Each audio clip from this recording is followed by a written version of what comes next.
Magandang araw sa inyong lahat. Ako nga pala si Arde.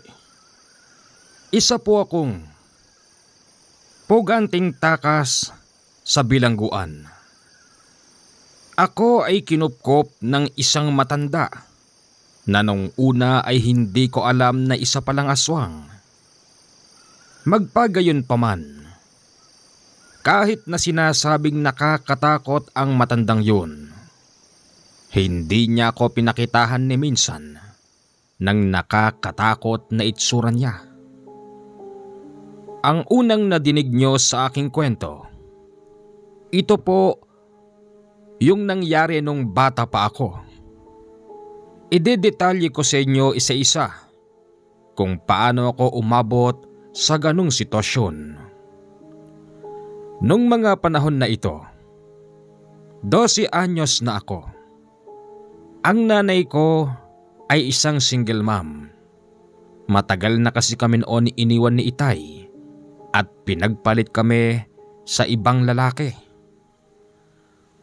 Nakilala noon ni inay ang stepfather kong si Bonet. Si Bonet ay lasinggero, nambubugbog at adik.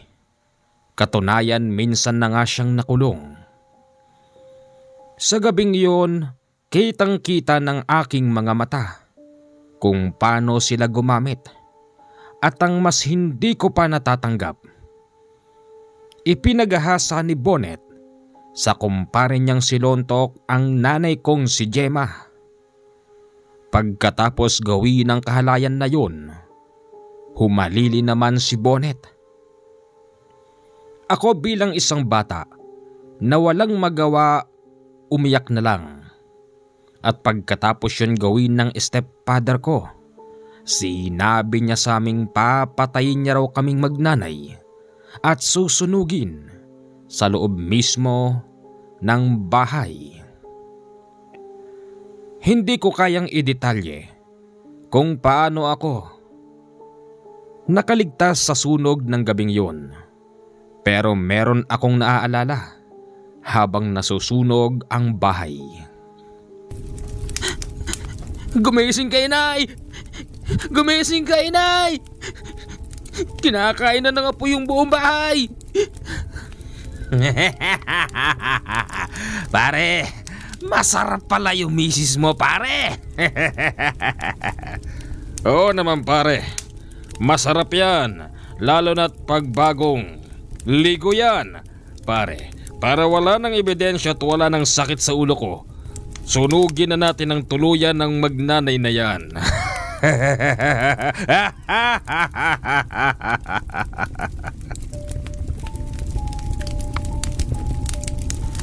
Pagkatapos noon, Commander, nawalan na ako ng malay dahil sa napakakapal na usok na nalalanghap ko habang kami ay nasa kalagitnaan ng bahay.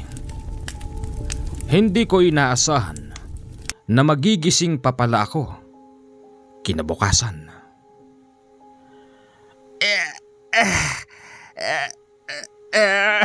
Huwag kang masyadong kumilos. Bata, hindi ka pa magaling. Marami kang sugat sa katawan. Nasaan ako? Ang nanay ko. Wala na ang nanay mo. Hindi ko na siya naisalba. Kasama siya sa natupok sa bahay niyo kagabi. Ha? Ano? Imposible. Hindi pwede yun. Wala na tayong magagawa. Ginawa ko din ang lahat para makuha ang nanay mo. Kaya lang, masyado nang lumalakas ang apoy. Kaya ikaw lang ang naisalba ko. Yung dalawang adik, yung stepfather kong si Bonet tsaka yung kumpare niyang si Lontok, nasan na sila ngayon? Habang nasusunog yung bahay niyo, umalis na yung dalawa. Iho, kung gusto mo bumalik tayo ngayon doon, baka sakaling kahit papaano may makuha tayo sa parte ng katawan ng nanay mo. Sige po. Sino po pala kayo? Tawagin mo na lang akong Lolo Paulino. Ako po si Arde. Arde, wala ka nang mapupuntahan pa. Wala nang ibang magmamahal sa'yo. Kung hindi ako na lang. Halika, puntahan natin ang nasunog niyong bahay. Pinuntahan namin, Commander, ang bahay. Pagdating namin doon, apulado na ang apoy.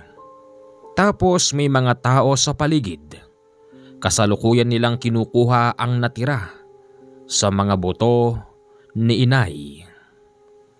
Gusto ko sanang lumapit pero pinipigilan ako ni Lolo Paulino.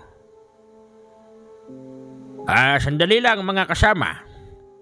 Pwede bang makuha yung natirang buto ng nasunog? At bakit sino ka? Ako si Paulino. Ako ang uncle ng babaeng nasunog. Sigurado ka ba dyan? Sinong nakakakilala sa matandang to? Maski isa walang nagsabing kilala ang matanda. Hanggang sa ako na ang nagtaas ng kamay. Nanay ko po siya, sir. Nanay ko po siya. Kukunin po namin yung natira sa kanya. Oh, nanay mo pala siya. Nasaan ka nang maganapang sunog? Sir, alaga ko ang batang ito. Nabalitaan lang namin kaninang maga na nasunog ang bahay at kasama nga dyan si Gemma. Ang batang ito ay nasa bahay ko habang ganyan ang sitwasyon dito kagabi. Ngayon kukunin na namin ang buto ni Gemma at kami nang bahalang magpalibing. Sir? Oh, ano yun? Sir? Sir, pasensya ka na sa batang to. Sige na. Nang maiuwi namin ang buto ni Nanay Gemma, nagalit ako kay Lolo Paulino. Bakit di niyo ko hinayaang sabihin sa mga polis yung totoong nangyari? Ano ka ba naman, Arde? Hayaan mo munang gumulong ang investigasyon. Hindi natin pwedeng sabihin na sinunog yan ng adik mong stepfather at kumpare. Baka mamaya, pati ikaw mapaghinalaan. Ganun ho ba? Sigurado naman ako na maraming testimonya ang mga mas nakakaalam na kayang gawin yon ng stepfather mong adik. Sa ngayon, dito ka muna sa akin, ha? Sige po. Nilibing namin si Nanay Gemma sa sementeryo ng aming baryo. Walang ibang nakakaalam noon kung hindi kami lang. Ganon pa man, nilagyan namin siya ng maliit na ataol. At pagkatapos noon umuwi na kami sa bahay. Arde, ang pangunahing kinabubuhay ko rito ay pangingisda. Nakita mong maluwang ang lanay dito. Yung po bang lawa? Yan ang ikabubuhay ko. At meron din akong taniman ng gulay. Madalas din akong nagbabiyahe papunta sa palengke magang-maga para ibigay yan sa aking mga suke. Gusto mo bang mag-aral? Opo sana. Kaya lang, nahihiya na po ako mag-aral eh. Mag-aral ka. Mag-aral ka. Para kahit na papaano, meron kang matutunan sa pagsusulat at sa pagbabasa. Dito sa bansa natin, kapag hindi ka nag-aral, hindi ka angat sa buhay. Okay? Opo. Napakabait ng matandang yon sa akin, Commander. Ni minsan hindi ako sinigawan, pero inuutusan niya ako. Kahit mabigat na buhatin pinabubuhat niya sa akin. Sabi nga niya, hindi naman porket pinatira kita rito sa bahay, ay ituturing na kitang prinsipe. Kailangan kung anong meron dito, matutunan ko rin daw. Hindi naman ako kumokontra kapag pinagbubuhat niya ako ng mabigat. Katunayan, gustong gusto ko pa ngayon. Fast forward. 2 taon na ako sa bahay ni Lolo Paulino nang may mapansin akong kakaibang ginagawa niya. Nandun siya sa likod ng bahay. Palinga-linga ito, tapos nagpapausok ng kamangyan. Lolo Paulino? Arde, bakit sumunod ka rito? Malamok dito. Para ho kasing may kakaibang galaw kayo ngayong gabi. Wala. May inaantay po ba kayo? Wala yon. Sige na, pumasok ka na ron. Baka hindi ka makatiis sa kagat ng lamok. Sige po. Pagpasok ko pa lang sa bahay, agad kong narinig yung kakaibang boses. Tapos sumasagot doon si Lolo Paulino. Bakit? Matagal ko nang nilisan ang ating lahi. Ayoko nang sumama pa sa anumang lakad nyo na ikasasama ng aking kaluluwa. Huwag nyo na akong puntahan dito, Kurkor. Pakiusap lang. Ang isipin nyo na lang, magkakaiba tayo ng lahi. At kapag ako ay napikon, wawasakin kong lahat ang katawan ninyo. Pakiusap, huwag niyong antayin na ako'y magpalit ng anyo. Paulino, huwag masyadong mainit ang ulo. Ang totoo niyan, kaya kami napalapag dito sa teritoryo mo. Kasi may naamoy kaming pagkain at nariyan mismo sa loob ng bahay mo. Pwede bang makihati dyan? Tanga! Hindi yun pagkain. Mahal ko ang batang yon. Mahal ko siya. Kaya makakalis na kayo rito, Kurkor. Kung ayaw nyong tayo-tayo ang magpatayan. Ganun ba? Sige. Pero ingatan mo ang batang yon.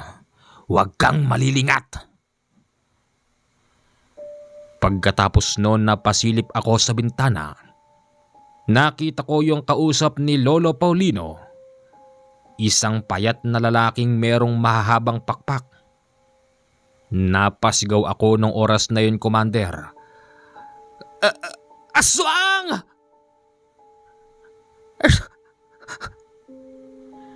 Pagkatapos ng malakas na sigaw ko, para bang wala nang lumalabas sa bibig ko.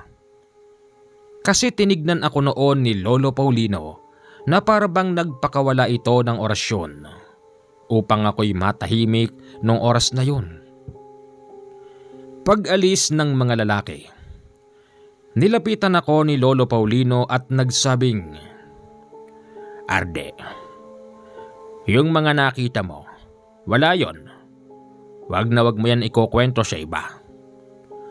Lolo Paulino, sino ho ba kayo? Tsaka, ano yung mga narinig ko? Sige, hindi na ako magtatago pa sa'yo. Aminin ko sa'yo, Arde. Isa akong aswang. Aswang? Kumalma ka lang. At hindi basta aswang. Isa ako sa mataas na uri ng aswang. At ako'y matagal na ring nagbago. Totoo yan. Kung masama ako, Arde, sana nung una pa lang, ginawa na kitang aswang. At sana, kinain na kita. Pero hindi ko yun ginawa. Kasi Arde, nagbago na ako. Naintindihan mo? Totoo po ba talagang ang mga aswang kumakain ng hilaw na laman? Maging ako. Ginawa ko yon nung araw.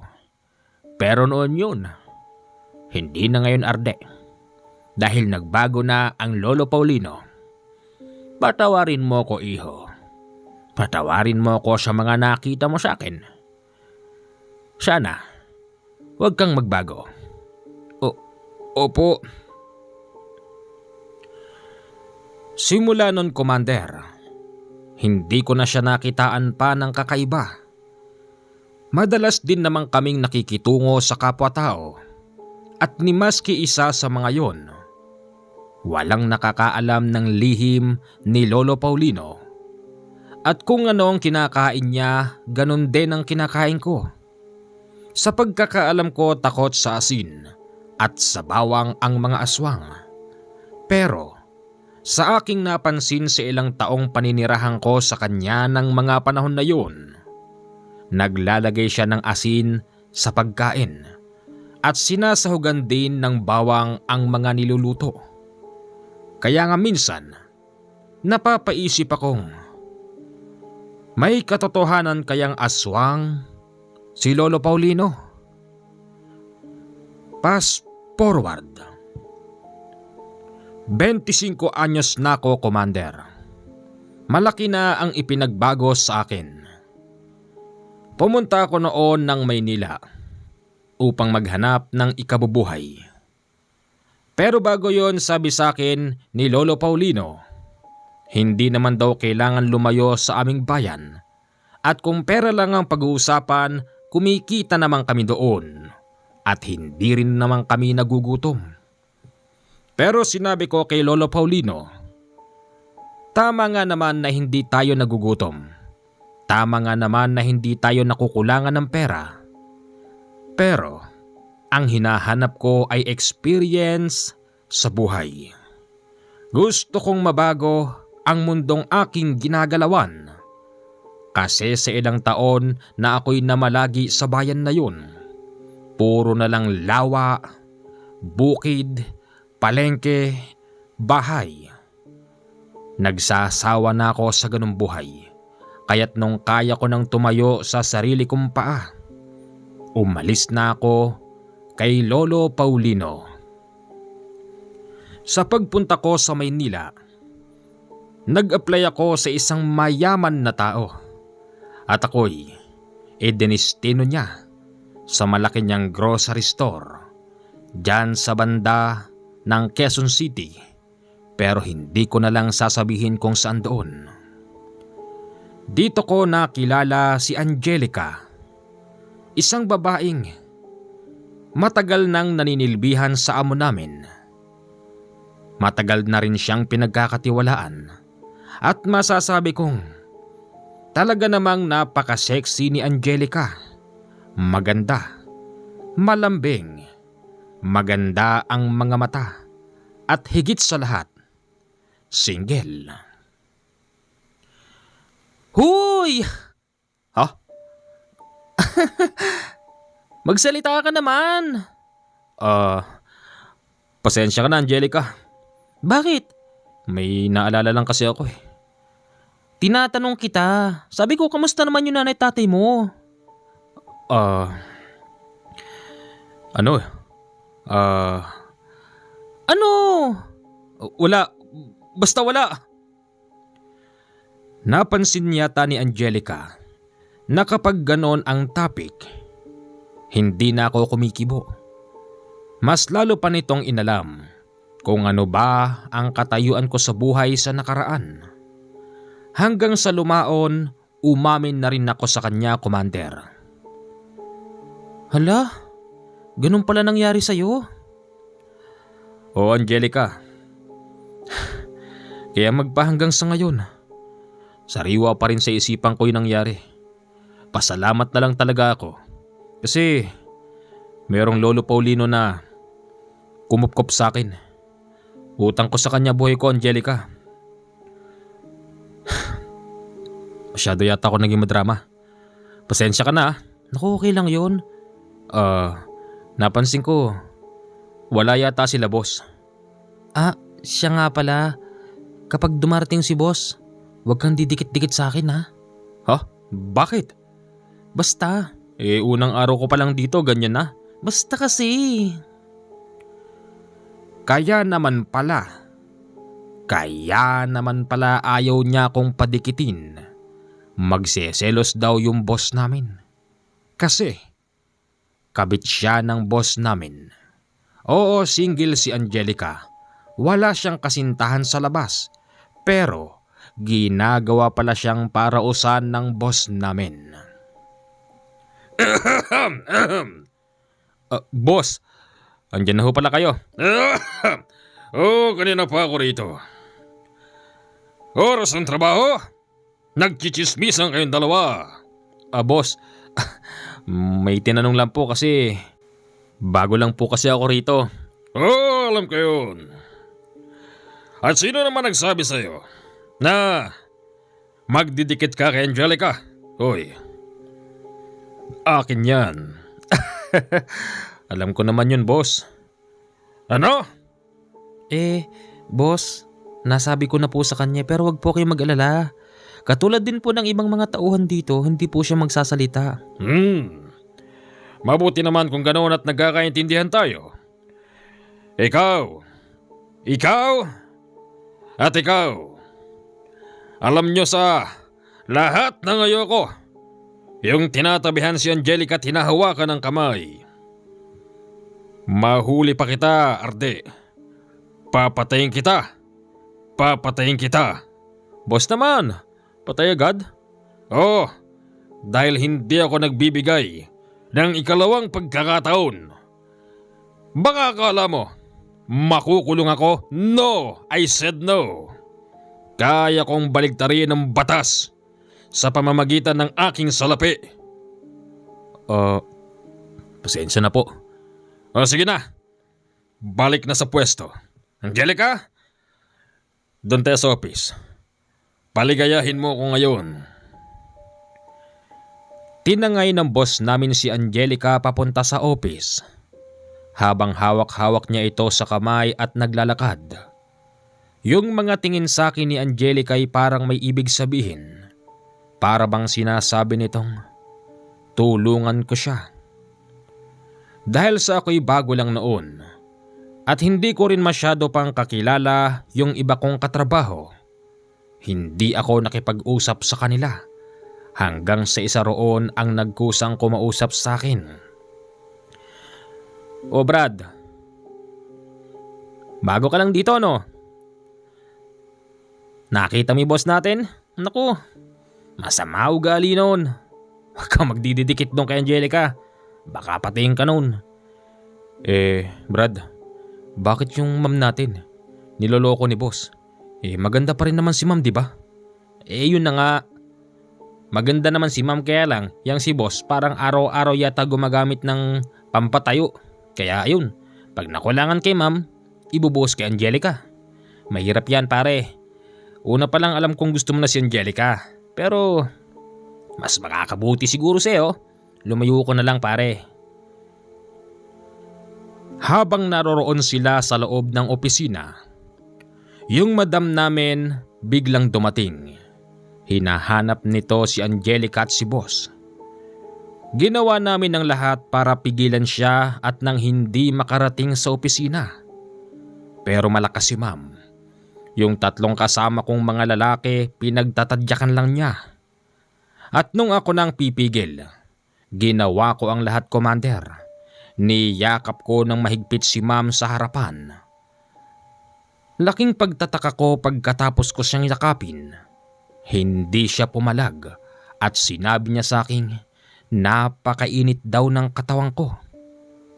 Hindi niya raw masabi pero para bang may nag-uudyok sa kanya. Hindi ko naman maintindihan ang ibig niyang sabihin. Siya nga pala, yung malaking grocery store na yon ay merong 2 tulugan. Habang niyayakap ko si ma'am, bigla niya akong hinatak papasok doon. At yun na nga naganap na ang gusto niyang mangyari. Commander, aaminin ko sa'yo. Hindi ko ginusto ang nangyari. Pagkatapos namin, nakita kami ni boss na lumabas sa kwarto. Galit na galit ito sa akin. Pero nagpipigil. Hoy Arde! Boss? Bakit po? Pumunta ka mamayang hapon sa bahay. Ikaw lang ha? Boss, di ba po dito yung tuluyan namin? Oo, pero gusto kitang makainuman. Gusto pa kitang makilala. Akala ko hindi alam ni boss na may nangyari sa amin ng asawa niyang maganda. Akala ko inuman lang talaga ang magaganap.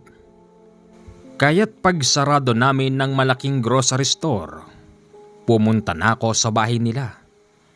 Pinaalalahanan ako ng mga kasamahan ko na mag-ingat. Hindi ko naman sila pinakinggan kasi nga ang alam ko.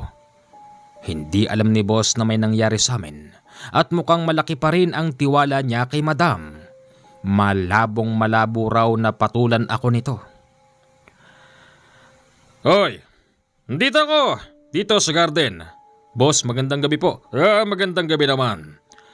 Pinapunta kita rito kasi kung di mo lang naitatanong. Lahat ng mga bago kong tauhan, iniimbita ko rito sa sarili kong bahay para makaharap ko naman. Tagay ka. Opo boss, salamat po. Iho, matanong lang kita. Ikaw ba'y ganap ng lalaki? Ano hong ibig niyo sabihin? Ganap na lalaki, yung bang nakatikim ka na ba ng hindi Maria? Ano ba naman yan? Gusto mo bang tapatin pa kita? O sige, nakatikim ka na ba ng pechay? Opo. Malaki ang pagkakaiba ni Maria at ni Pechay, hindi ba? Boss naman, masyado naman ng personal yan tanong mo. Bakit? Hindi ba pwede yun? Ano? Boss, bakit niyo po ako tinututukan ng baril? Akala mo siguro hindi ko alam na natikman mo yung pechay ng asawa ko? Ha? Boss, hindi ko ginusto yun. Hindi mo ginusto? Pero nasarapan kang walang hiya ka. Halika. Binitbit niya ko, Commander, papunta ron sa basement ng bahay. Habang nakatutok ang baril niyang 45. Wala akong magawa nung oras na yon. At nung pagpasok namin sa isang maliit na kwarto sa loob ng basement, tinadyakan niya ko, Commander, at pinagbabaril niya ko ng ilang ulit. Pero hindi niya ako pinatamaan. Umilag ka! Sa susunod na putok ko sa'yo. Kapag hindi ka umilag, mamamatay ka.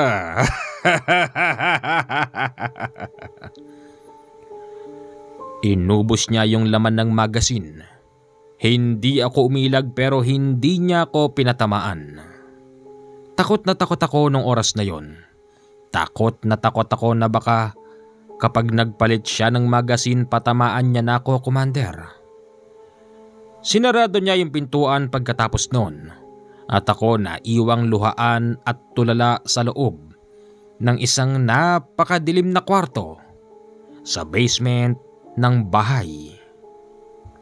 Sa gabing yon, ininda ko ang bugbog na ginawa niya sa akin. Tama kayo, binugbog ako ni boss. Hindi ako nakatulog hanggang sa maramdaman ko na lang bumukas ang pintuan. Nakita ko na naman si boss. Lasing na lasing. Tinututukan niya ako ng baril. Sa pagkakataon na yon, sinigurado ko na, Commander, nang laban na ako at naagaw ko yung baril niya. Aksidenteng naputokan yung ilalim ng panga niya, dahilan ng kanyang kinamatay. Tinangka kong tumakas nung oras na yon. Kaya lang, mabilis din akong nasa kote ng mga pulis. Commander, ako po ay nakulong. Sa pagkakatanda ko, kalahating taon ako noon nakulong. Tapos nang ililipat na ako, Commander, doon ako nagkaroon ng pagkakataon para tumakas. Hindi lang sa mga pinikula nakikita, yung kapag itinatravel na ang isang suspect, ibinababa sa kakahuyan tapos pinagbababaril. Pinababa nila ako at tinanggalan ng posas. At sabi pa sa akin noon, kapag ako rin nakatakas, sa akin na raw ang buhay ko. Kung saan-saan ako nasuot ng oras na yon habang ako'y tinutugis ng baril. Hanggang sa Hindi na nila ako inabutan. Pamilyar sa akin ang lugar na yon, kaya't alam ko ang aking sasakyan. Ang una kong ginawa, umuwi ako kung saan ako lumaki. Nagpunta ako noon sa bahay ni Lolo Paulino at nang makita niya akong gano'n ang sitwasyon, awang-awa siya sa akin. Ano nangyari sa'yo? Lo, nakapatay ako ng tao. Galing ako ng kulungan. Ano? Diyos ko naman, Arde. Hindi kita pinalaking ganyan. Lo, tulungan mo ako. Hindi ko naman ginusto yun eh. Hindi ko namalayan. Nasundan pala ako ng mga tauhan ni Boss XXX. Tama kayo nang narinig. Mga tauhan niya yon at gusto niya akong ipapatay. Pero ang nagmamando, anak ni Boss XXX. Isang lalaking galing sa ibang bansa. Natatawagin ko na lang sa pangalan na Edward. Rinig na rinig ko yung nagngangalit nitong galit habang ito'y nagsisisigaw sa labas ng kubo ni Lolo Paulino. Lumabas ka dyan! Alam ko, nandiyan ka sa bahay ng matandang yan. Pasalamat ka't hindi namin naambus yung sinasakyan mo. Kung nagkataon, sigurado kong sama-sama kayo ng mga gwardya. Dito ka lang. Akong bahala sa mga yan. Lo, anong gagawin mo? Basta. Lumabas si Lolo Paulino ng kubo at hinarap yung mga lalaking di baril. Bakit? Tinanong mo na ba kung sinong may kasalanan? Hindi na importante yun. Ang importante sa akin, mamatay ang taong yan. Yan naman ang hirap sa'yo. Masyado kang kinonsyente ng magulang mo. Hindi ko na muli pang narinig nagsalita si Lolo Paulino. Bagkos sunod-sunod na putok na ang narinig ko noong oras na yun. Kasabay din noon ang nakakatakot na angil. Bahagya akong sumilip at nakita ko pinagbabaril ng mga lalaki ang isang nakakatakot na halimaw. Tapos nilalabanan sila noon. Winawarak ng halimaw ang katawan ng mga lalaking di baril. Ayon sa aking pagkakatanda, 7 lalaki yon, pang-7 yung anak ni Boss. Nung sinisilip ko na bandang huli, yung mismong anak na ni Boss ang hinaharap ng isang halimaw. Wag! Anong wag? Akala nyo siguro hahayaan kong kunin nyo ang apo ko? Hindi! Aalis na ho ako. Patawarin niyo ho ako. Pasensya ka na. Pero huli na ang lahat. Gamit ang matatalas na kuko, maniwala kayo o hindi, hinati ng halimaw ang katawan ng anak ni Boss. Sa madaling sabi, walang nagawa ang mga baril. As in wala. Ayos ka lang ba? Lolo, kayo ba yung halimaw? Hindi ba sinabi ko sa'yo noon na ang Lolo Paulino ay isang aswang? At hindi lang basta aswang, mataas na uri ng aswang. Alam mo, Arde, itinuring kitang kadugo, kaya kahit nagkamali ka pa, pero nasa katuwiran, ipaglalabang kita hanggang kamatayan. Siya nga pala, meron akong balita sa iyong stepfather. Sino? Si Bonnet? Oo, at dun sa kumpare niyang si Lontok. Bumalik sila doon sa inyong baryo. Sabihin mo lang, Arde, at ako mismo ang papatay sa kanila. Para bang umakyat yung lamig mula sa aking paa hanggang sa ulo. Tahasan kong sinabi kay Lolo Paulino na ako na ang gagawa nun. Sige, pero babantayan kita. siguraduhin mong makakaligtas ka. Opo, Lolo. Nagpalipas kami ng 1 linggo. Pagkatapos noon, pinuntahan namin kung saan nagtatago si Bonnet at si Luntok. Doon lang din pala, sa bahay ni Luntok naglalagi ang dalawang yun. At inabutan ko pa na kasalukuyan silang gumagamit ng ipinagbabawal. Sarap talaga pare. Alam mo pare, di ko makakalimutan yung lasa ng misis mo pare. Nakaiba yung sarap pare.